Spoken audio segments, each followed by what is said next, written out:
नमस्कार दोस्तों, मेरी आज की इस कहानी का नाम है लालची। दुल्हन को फाइनल टचअप देने के बाद गरिमा ने फटाफट अपना सामान समेटा और बाहर निकलने लगी। लेकिन ये का बाहर बारात दरवाजे पे ही थी। इस कारण से काफी भीड़ हो चुकी थी। बहुत कोशिश के बाद भी उसे रास्ता ही ना मिला बाहर निकलने के लिए। इधर बाराती बराबर बैंड बाजे पे लगातार नाचे रहे थे और उधर गरिमा के दिमाग में कई बातें नाच रही थी। घर जाने के लिए वो देर हो रही थी। हे भगवान, पीहू की तबीयत खराब है और मैं उसकी माँ होकर भी अभी तक यही फंसी हुई हूँ। आज अगर लेट हो गई तो मम्मी जी घर में ही नहीं घुसने देगी। उन्होंने तो आज मना किया था कि पीहू की तबीयत खराब है, आज मत जा। पर करती क्या, दुल्हन को तैयार करने का एडवांस तो 2 महीने पहले ही ले चुकी थी। ऐसे ऐन मौके पे कैसे मना कर सकती थी। आखिर दुल्हन और उसके परिवार के लिए भी तो ये भी तो बड़ा दिन था। और राजेश यानी कि पति है, लेकिन वो तो बड़ा ही बैठा है। बस मौका ही तो ढूंढ रहा है कि कैसे मैं कोई गलती करूं और उसे मौका मिल जाए मुझे। खैर, थोड़ी देर बाद रास्ता थोड़ा खाली हुआ तो गरिमा ने फटाफट अपनी स्कूटी में सामान रखा और वहां से रवाना हो गई घर के लिए। शादी का सीजन होने के कारण शहर के रास्ते भी जाम हो रखे थे। जैसे तैसे गलियों में से स्कूटी निकालकर गरिमा घर जा पहुंची। अभी डरी सहमी सी गरिमा ने घर में प्रवेश किया ही था कि जोरदार आवाज के साथ सासू माँ ने उसका स्वागत किया। किससे पूछकर घर में प्रवेश कर रही हो? निकल जाओ यहाँ से अभी के अभी। कहाँ था ना तुझे समझ नहीं आती, बस अपनी ही चलानी है। मेरे मना करने के बावजूद भी तू घर से गई थी। अब तेरी इस घर पे कोई जगह नहीं है। सासू माँ के क्रोध को देखकर गरिमा की आंखों में आंसू निकल आए। वो हाथ जोड़कर अपनी सास से बोली, गलती हो गई मम्मी जी, माफ कर दो। आयता से लेट नहीं होगा। वो माफी मांगी। आयता ऐसे हरकत करने के लिए मैं तुझे घर में रखूंगी तब ना गलती होगी। निकल बस, कह दिया मैंने।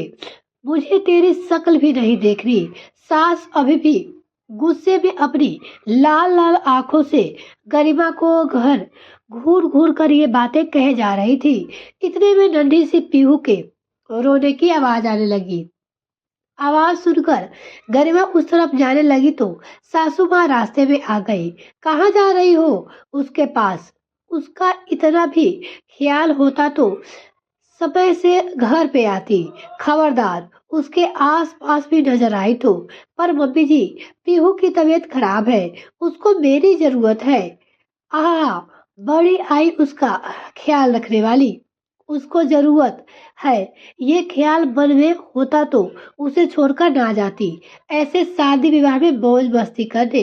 निकल यहाँ से, कहते हुए सासू माँ उसका हाथ पकड़कर खींचते हुए दरवाजे की ओर उसे ले गई। मम्मी जी, ये क्या कह रही हो आप? गरिमा अपनी सास से बोली।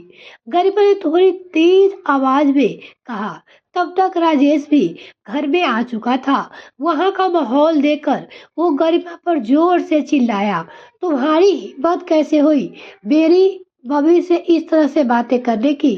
बहू हो, बहू ही रहो, सास बनने की कोशिश मत करो। गरिमा के पति राजेश आकर बोलने लगे। राजेश की आवाज सुनकर सासू माँ को तो एक तरह से संबल मिल चुका था। बस फिर क्या था, दो आंसू अपनी आंखों में लिए वो भी शुरू हो गई। देख ले बेटा, ये है आजकल की आत्मनिर्भर बहू। अब घर आ रही है। अरे इसकी बेटी की तबीयत खराब है और मैं बूढ़ी उसको संभाल रही हूँ। कुछ दया भाव भी नहीं है मेरे लिए।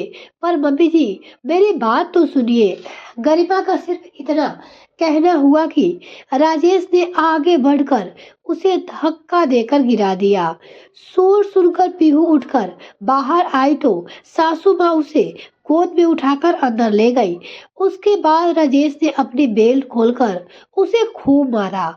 उसके बालों से पकड़कर उसे घसीटता हुआ घर के दरवाजे से बाहर ले गया।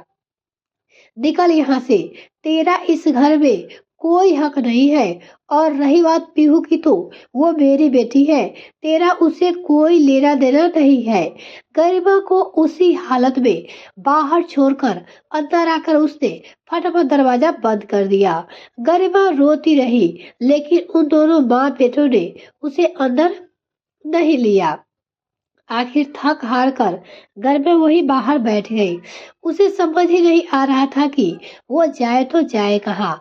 आस पड़ोस के लोग भी तमाशा देखकर थोड़ी देर में अपने घर में चले गए। 4 साल पहले गरिमा की शादी राजेश के साथ हुई थी। राजेश और उसकी माँ दोनों लालची स्वभाव के थे। जब उन्होंने देखा कि गरिमा के मायके में सिर्फ उसकी माँ ही है जो अक्सर बीमार रहती है और प्रॉपर्टी के नाम पे ये बड़ा सा मकान है, तो उन लोगों ने खुद आगे होकर गरिमा का रिश्ता मांगा था।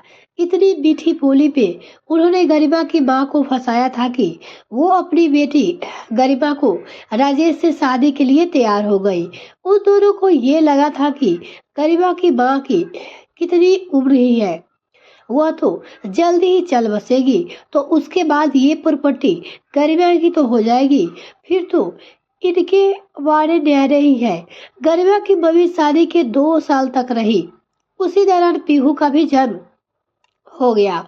उस दौरान सब कुछ सही चल रहा था, लेकिन जैसे ही गरिमा की मम्मी की मृत्यु हुई, उसके बाद से जैसे सब कुछ बदल गया। गरिमा के साथ साथ अपने सासपन पर आ चुकी थी और उसका पति राजेश अपनी वाली पे। दोनों को पता था कि अब गरिमा जाएगी तो जाएगी कहाँ।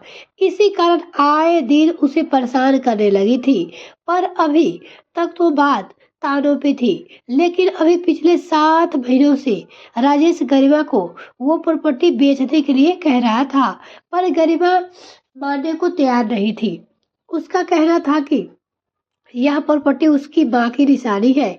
इस कारण से राजेश से उसे परेशान करने में कोई कमी नहीं छोड़ रखी थी। उसे पैसे पैसे से की मोहताज कर रखा था। अब तो ये आलम हो चुका था कि कई बार राजेश उस पे हाथ भी उठाने लगा था, पर गरिमा अपने रिश्ते को तोड़ना नहीं चाह रही थी। शायद वो अकेली रहने से डरती थी। लोग क्या सोचेंगे अगर वो रिश्ता तोड़ लेगी, तो इसी सोच के चलते वो कोई कदम उठा नहीं पा रही थी। इसलिए अपनी बेटी और अपनी जरूरतों को पूरा करने के लिए गरिमा ने अभी पिछले महीने ही अपनी मम्मी के घर में पार्लर खोल लिया। लेकिन यह भी राजेश और गरिमा की सासू माँ को रास नहीं आ रहा था। उसकी प्रताड़ना का लेवल और ज्यादा ऊंचा हो गया। खैर, सोचते सोचते ही सुबह हो गई, लेकिन आस पड़ोस से कोई नहीं आया उसकी मदद करने के लिए, और ना ही राजेश उसकी माँ को समझाने के लिए। रात भर घर के बाहर अकेली बैठी बैठी गरिमा को ये तो समझ में आ चुका था कि जो अपनी मदद नहीं कर सकता, उसकी मदद करने के लिए कोई आगे नहीं आएगा। उसे यह बात अच्छी तरह से समझ में आ चुकी थी कि लोग क्या कहेंगे यह सोचना ही व्यर्थ है, क्योंकि लोगों के पास आपके लिए सोचने के लिए वक्त ही नहीं है। अगर वक्त होता तो वह यूं रात भर बाहर ना बैठी होती, कोई न कोई उसे आता। सुबह जब दूध वाला आया तो सासू माँ दूध लेने के लिए बाहर आई। उसी दौरान गरिमा घर के अंदर चली गई। उसके पीछे पीछे सासू माँ चिल्लाती हुई आई, अरे अंदर कहाँ जा रही हो? कल रात की बात भूल गई क्या? कैसे घसीट कर तुझे मेरे बेटे ने घर के बाहर किया था? कहती कहती सासू माँ उसके पास आकर उसकी बाह पकड़ लेती है, लेकिन इस बार गरिमा छोड़ने के लिए नहीं बोलती, बल्कि पलटकर सासू माँ को भी धक्का देकर गिरा देती है। अचानक लगे इस धक्के से सासू माँ बौखला जाती है। अरे निकम्मी, ये क्या कर रही है तू? अपनी सास को धक्का दे रही है? चुप कर बुढ़िया, एक शब्द ही बोला तो पहले से पैर कब्र में है तेरे। अगर बेवजह बकवास की तो तुझे पूरी की पूरी कब्र में पहुंचा दूंगी। गरिमा अपनी सास पर चिल्लाते हुए बोली। आज तक प्यार से बबी जी कहने वाली बहू अगर इस तरह से शब्द इस्तेमाल करे तो वाकई 440 वोल्ट का झटका ही लगेगा। जब गरिमा बोली तो हे भगवान, बहू तू पागल हो गई है। अरे राजेश, जल्दी बाहर आ, वरना ये मुझे मार डालेगी। सासू माँ ने अपने आप को बचाते हुए पीछे हटते हुए अपने बेटे से कहा। शोर सुनकर राजेश भी बाहर आ गया। क्यों, क्या हो रहा है ये सब? अपनी सास पे हाथ उठाते शर्म नहीं आती तुझे? राजेश ने आगे बढ़कर गरिमा का हाथ पकड़ना चाहा, लेकिन इस बार गरिमा पहले से तैयार थी। उसने राजेश को भी धक्का देकर अपने पति को भी गिरा दिया। भाड़ में गई सास और भाड़ में गया पति। इज्जत तुम लोगों की रास नहीं आ रही थी ना? अब भुगतो। इतनी आसानी से मैं भी नहीं छोड़ूंगी तुम लोगों को। एक एक जख्म के हिसाब लेकर रहूंगी। उसके बाद राजेश ने जिस बेड से रात को उसे मारा था, वो उसी बेड से उसे वहीं पड़ी दिखी। उसे उठाकर उसने उस बेड से राजेश को खींचकर दो लगा दिए, जिसके कारण राजेश की चीख निकल गई। और अब पता चला दर्द क्या होता है। मुझे मारते समय तो बहुत ही खुशी मिलती थी। इतने में पीहू भी बाहर आ गई, लेकिन इस बार गरिमा पीहू को गोद में उठाकर अपने साथ ही ले गई। गरिमा के इस कदम से राजेश शौक हो चुका था, इसलिए उस समय तो वो कुछ भी नहीं कर पाया। आखिर 3 दिन बाद ही गरिमा ने तलाक का केस फाइल कर दिया। फिर जब तलाक हुआ तो पीहू की परवरिश के लिए अच्छा खासा पैसा उसने राजेश से लिया। आज वो अपनी माँ के घर में अपनी बेटी के साथ रह रही है। घर का आधा हिस्सा किराए पे चढ़ा चुकी है और बहू पार्लर अपना चला रही है। ये कहानी आपको कैसी लगी दोस्तों, कमेंट में लिखकर जरूर बताइएगा। अगर आपको ये कहानी पसंद आए तो प्लीज वीडियो को लाइक और चैनल को सब्सक्राइब जरूर करें। साथ ही बेल आइकन पर ताकि मेरे आने वाली और भी वीडियो का नोटिफिकेशन सबसे पहले आपको मिल सके। धन्यवाद।